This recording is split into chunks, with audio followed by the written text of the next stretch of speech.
Hi, so this is Rajan. So welcome back to the another topic. और आज हम करने वाले हैं प्रोबेबिलिटी। सो प्रोबेबिलिटी के जितने भी क्वेश्चंस हो सकते हैं बेसिक लेवल पे, अभी मैं ना इंटरमीडिएट पे जा रहा हूँ ना एडवांस लेवल पे जा रहा हूँ, बेसिक लेवल पे जितने भी गवर्नमेंट एग्जाम हैं या फिर जितने भी प्लेसमेंट के एग्जाम होते हैं उतने उसमें जितने भी एप्टीट्यूड के क्वेश्चंस आते हैं, जहाँ पे भी ये प्रोबेबिलिटी दिखता है हमें उतने क्वेश्चंस हमारे पास हो जाएंगे। तो हम इसकी 5-6 डिफरेंट वैरायटी के क्वेश्चंस करने वाले हैं, एक दूसरे से जिनका कोई भी रिलेशन नहीं होगा, सारे इंडिपेंडेंट टॉपिक्स होंगे। तो वो आज हम करने वाले हैं और इससे अलग हम सीखने वाले हैं एक फॉर्मूला, सिर्फ एक फॉर्मूला प्रोबेबिलिटी का, जिससे सारे के सारे क्वेश्चंस होने वाले हैं। और लास्ट में मैं जाते जाते एक थोड़ा सा ऊपर का टॉपिक करा दूं, थोड़ा सा इतना सा ऊपर का, but still it will be for beginners. ठीक है, बिगिनर्स या फिर बेसिक जो हमारे प्लेसमेंट का या फिर जितने भी गवर्नमेंट जॉब के एग्जाम होते हैं उसमें इंपॉर्टेंट होगा। ठीक है, सो स्टार्ट करते हैं प्रोबेबिलिटी के फॉर्मूला से। प्रोबेबिलिटी का फॉर्मूला हमारे पास सिंपल होता है, probability is equal to favourable cases divided by total number of cases. बस एक ही फॉर्मूला होता है, सबको पता ही होगा, अपने सबने छोटी क्लासेस में पढ़ा होगा। एक ही इसमें फॉर्मूला होता है, favourable cases divided by total number of cases. But ऐसे मेरे को तो नहीं याद रहा आज तक। मेरे को कैसे याद रहा, ये हमें चाहिए ऊपर, सॉरी, जो हमें चाहिए वो ऊपर और जितना पॉसिबल है वो नीचे, दैट्स इट। इसे याद रख सकते हैं। मेरे ख्याल से ऐसी छोटी छोटी सी बातें ऐसे से याद रहते हैं फॉर्मूलाज, और इन्हें थोड़ा याद रखना कभी कभी डिफिकल्ट हो जाता है क्योंकि इतने सारे फॉर्मूलाज हो जाते हैं। और कहीं ऐसे भी होते हैं जिनको फॉर्मूलाज याद रखने में दिक्कत होती है, वो याद नहीं रखना चाहते, तो ऐसे ऐसे याद रख सकते हैं। जो हमें चाहिए ऊपर, जो पॉसिबल है नीचे, दैट्स इट प्रोबेबिलिटी। तो प्रोबेबिलिटी के क्या क्या क्वेश्चंस पॉसिबल हो सकते हैं। सबसे पहला क्वेश्चन पॉसिबल हो सकता है सिंपल, अगर मेरे पास एक बैग है, ठीक है, बैग की जगह पहले सिंपल एग्जांपल लेते हैं। एक मेरे पास एक कॉइन है फॉर एग्जांपल, ठीक है, हेड टेल दो या आउटकम हो सकते हैं। उसके आउटकम क्या हो सकते हैं, आउटकम उसके हो सकते हैं हेड और टेल, दो ही आउटकम हो सकते हैं। अब एक चीज याद रखना, ये जो मेरे पास आया ना हेड और टेल, ये जितने भी आउटकम मेरे पास पॉसिबल है, जितने भी आउटकम पॉसिबल है उसको एक ब्रैकेट में लिख दो, और उस पूरी चीज को हम क्या कहते हैं, सैंपल स्पेस। Sample space. या फिर अगर ये अभी चीजें याद नहीं भी रखनी है तो दैट्स टोटली फाइन। याद रखना सैंपल स्पेस। कुछ इंपॉर्टेंट, कुछ छोटी छोटी सी टर्म्स है जिन्हें हमें याद रखना जरूरी है। इवेंट, इवेंट का मतलब क्या होता है, इवेंट का मतलब होता है कि जो भी हमारे पास वो पूछ रहे हैं, जैसे what is the probability of getting 6 when I throw a dice, sorry. तो अगर मैं एक डाइस को थ्रो करता हूं तो उसमें 6 आने की प्रोबेबिलिटी क्या है, तो इवेंट क्या हुआ, probability of getting 6, that is the event. तो वो इवेंट हो जाएगा प्रोबेबिलिटी 6 आने की। ऐसे ही मेरे पास अगर हेड टेल में देखूं तो प्रोबेबिलिटी क्या हेड आने की, दैट इज इवेंट, वो इवेंट होता है, एज सिंपल एज दैट। ये समझ आ गया, हमें इवेंट समझ आ गया। उसके बाद एक चीज होती है इक्वली लाइकली। इक्वली लाइकली, ये छोटी छोटी सी टर्म है जिन्हें हमें समझना बहुत ज्यादा जरूरी हो जाता है कई बार। इक्वली लाइकली, तो इसे ठीक से लिख लेते हैं, इक्वली लाइकली। ठीक है, इसका मीनिंग होता है कि हमारे पास अगर कोई भी सैंपल स्पेस है उसमें हर एक चीज की प्रोबेबिलिटी सेम हो। हेड आने की क्या प्रोबेबिलिटी है, 1/2। मैं बताऊंगा अभी कैसे, अभी बताऊंगा। टेल आने की प्रोबेबिलिटी क्या, 1/2। इसकी भी सेम है, इसकी भी सेम है। ऐसे ही जो डाइस मेरे पास होता है उसके 6 पार्ट होते हैं, मतलब 6 फेसेस होते हैं, हर एक की प्रोबेबिलिटी होती है 1/6। मतलब 1 आने की प्रोबेबिलिटी 1/6, 2 आने की प्रोबेबिलिटी 1/6, 3 आने की probability 1/6, up to so on, सबकी 1/6 है। इक्वली लाइकली, ये कुछ छोटी छोटी सी टर्म्स है, इसे अपनी लैंग्वेज में लिख लो। मैं डेफिनेशन नहीं लिखवाने वाला बुक की, अपनी लैंग्वेज में। सबकी प्रोबेबिलिटी जब सेम हो सैंपल स्पेस के एलिमेंट्स की, then that is called equally likely event. समझ आया यहां तक, इक्वली लाइकली इवेंट का मतलब? बहुत अच्छे, और कुछ जानने की जरूरत नहीं है। वापिस आते हैं अपने क्वेश्चन पे, इसको सारे को रब कर देते हैं, क्वेश्चन पे वापस आते हैं। अब देखो इस फॉर्मूला के अकॉर्डिंग अगर मैं तुमसे पूछूं प्रोबेबिलिटी ऑफ गेटिंग हेड, देखो लिखते हैं ऐसे, P ब्रैकेट में H, जो भी चाहिए वो ब्रैकेट में, इवेंट हमेशा ब्रैकेट में। ऐसे भी लिख सकते थे probability of getting head, but क्यों इतना बड़ा लिखना, सिंपल हमें पता हो जाएगा प्रोबेबिलिटी ऑफ H मतलब हेड। कैसे लिखेंगे, हमें क्या चाहिए, हेड। हेड कितनी बार आता है कॉइन में, एक बार। टोटल कितने आउटकम पॉसिबल है? 2 आंसर। इतना इजी है। प्रोबेबिलिटी ऑफ गेटिंग टेल क्या होगी? टेल कितनी बार आ टेल कितनी बार है एक कॉइन में? 1। टोटल आउटकम कितने? 2। हो गया। डाइस पे आ जाओ। डाइस के कितने होते हैं सैंपल स्पेस में? 1 2 3 4 5 6। सबने लूडो वगैरह खेली होगी, उसमें पता है डाइस होता है।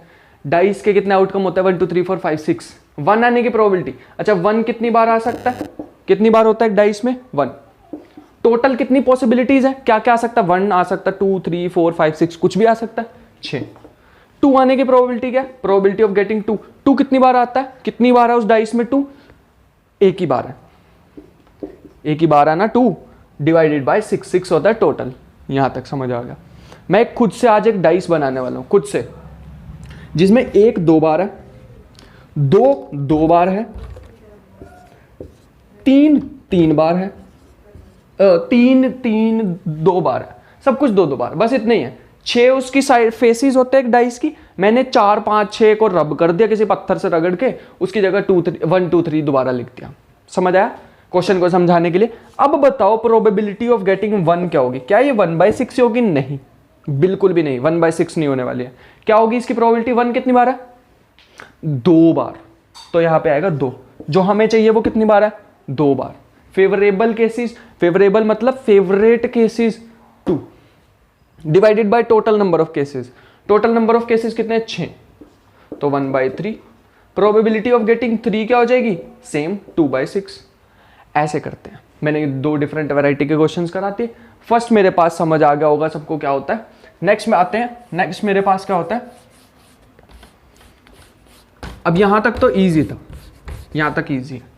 अब मुझे देखना है कि अगर मेरे पास ऐसे मैं कभी पूछ लूं, कभी क्वेश्चन आ जाए तुम्हारे पास, उसमें लिखा हो what is the probability of getting 6 और 8। कभी भी ये वर्ड दिख जाए और वर्ड दिख जाए तो क्या करेंगे? जब भी तुम्हें और वर्ड दिख जाए तो हमेशा याद रखना दोनों के बीच में प्लस लगा दो। हमेशा याद रखना probability of 6 plus probability of 8। हमेशा, एक बार का स्पेशल केस नहीं है, फॉर्मूला है प्रोबेबिलिटी ऑफ 6 प्रोबेबिलिटी ऑफ 8। अगर कभी भी बीच में आ जाए एंड, अगर कभी भी बीच में आ जाए एंड 6 एंड 8, अगर 6 एंड 8 आ जाए तो क्या करेंगे? Multiply probability of 6 probability of 8। निकाल के दिखाऊं प्रोबेबिलिटी ऑफ 6 क्या होती है? प्रोबेबिलिटी ऑफ 6 क्या होती है? पहले में तो क्वेश्चन ढंग का लेना होगा ना, मतलब ऐसे करते हैं, ठीक है? x और y आ जाए, इसकी जगह जनरली ले लेते हैं क्योंकि अभी मैंने कोई एग्जाम्पल नहीं कराया, तो इसे हटा देते हैं अभी के लिए। प्रोबेबिलिटी ऑफ x और y में क्या करते हैं? px py। Probability of x and y में क्या करते हैं? px py। इसमें मल्टीप्लाई, ऊपर वाले में प्लस, एंड मल्टीप्लाई और प्लस। याद रखेंगे 2 टाइप के क्वेश्चन, पहली तरह के, दूसरी तरह के। ये क्वेश्चंस बन सकते हैं। मैं एग्जांपल बताता हूं। What is the probability of getting 4 और 5? क्या प्रोबेबिलिटी है कि अगर मैं एक डाइस को थ्रो करूंगा तो उसमें या तो 4 आ जाए या 5 आ जाए? देखते हैं, 4 या 5। तो क्या होगा? Probability of 4 plus probability of 5। तो क्या होगा? प्रोबेबिलिटी 4 आने की क्या होती है? 1/6। अभी अभी बताया था, सिंपल वाली डाइस है सॉरी। प्रोबेबिलिटी ऑफ 5 की क्या होती है? 1/6। टोटल कितनी हो गई? 2/6, तो 1/3। सो अब एंड वाला पार्ट करते हैं। एंड के लिए मैं यहाँ पे एक बैग लेने वाला हूँ। सपोज करो कि यहाँ पे एक बैग पड़ा है जिसमें 6 व्हाइट बॉल हैं, 3 रेड बॉल हैं और 2 मेरे पास ब्लू बॉल हैं। ये 3 कलर की मेरे पास बॉल पड़ी हुई हैं और मैं पूछ रहा हूँ what is the probability of getting 6 white and blue. What is the probability of getting white and blue? कैसे करते हैं? अभी अभी बताया था। Probability of white multiply probability of blue. Probability of white कैसे निकालेंगे? व्हाइट देखो कैसे निकालेंगे। मुझे चाहिए 6, वो 6 है। जो मुझे चाहिए वो कितनी है? 6। टोटल कितनी है? 11। मल्टीप्लाई ब्लू, मुझे चाहिए वो कितनी है? 2। Favourable cases 2, total number of cases 11। ये अलग, ये अलग। अब मल्टीप्लाई कर सकते हैं, 12 डिवाइडेड बाय 1 2 1। आंसर कितना इजी है। तो ये एंड वाले में हम मल्टीप्लाई करेंगे और वाले में हम प्लस करेंगे। अब कैसा भी क्वेश्चन आ जाए, आते ऐसे ही क्वेश्चन है, डाइस वाला आ गया, ये बैग वाला आ गया, बैग को अर्न कहते हैं, ठीक है, सबको पता होगा। अर्न वाले क्वेश्चन आते हैं, डाइस वाले आ सकते हैं, कॉइन वाले आ सकते हैं। अभी मैंने कार्ड्स वाले नहीं करा है, कार्ड्स पे बहुत सारे क्वेश्चन बन सकते हैं, ठीक है, कार्ड्स पे अब करेंगे कार्ड्स वाले क्वेश्चन। तो कार्ड्स वाले में भी बिल्कुल सिंपल होता है। थोड़ा सा मैं कार्ड्स के बारे में पहले बता देता हूँ। टोटल कितने कार्ड्स होते हैं हमारे पास? टोटल हमारे पास कार्ड्स होते हैं 52, जिसमें से 13 में डिवाइड हुए होते हैं। वो किस बेसिस पे डिवाइड हुए होते हैं? 4 तरह के कार्ड होते हैं हमारे पास, डायमंड, हार्ट, स्पेड, और हमारे पास कौन सा होता है? क्लब, ठीक है। ये हमारे पास कार्ड्स 4 तरह के होते हैं, तो इसको यहां लिख लेते हैं डायमंड ऐसे बना लेते हैं, कुछ बनाने की जरूरत नहीं है। डायमंड, हार्ट, स्पेड, क्लब, तो ये 4 तरह के हमारे पास कार्ड होते हैं, रेड और एक ब्लैक। मतलब 26 कार्ड होते हैं हमारे पास रेड के, 26 कार्ड होते हैं हमारे पास ब्लैक के। उसके बाद नेक्स्ट थिंग, अब हमारे पास 1 से लेके 10 तक हमारे पास क्या होते हैं? नंबर वाले कार्ड, लेकिन एक नहीं होता इसमें, ए से स्टार्ट होता है, ठीक है, एस कहते हैं हम इसे, एस। फिर 2 होता है, 3 होता है, 4 होता है, अप टू सो ऑन 10। जिसको नहीं पता उसके लिए बाकी स्किप कर सकते हैं ये वाला पार्ट।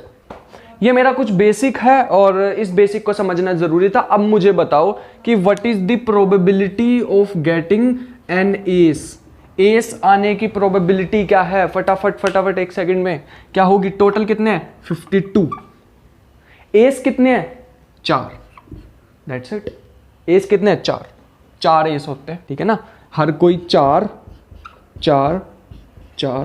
यहां तक समझ आया।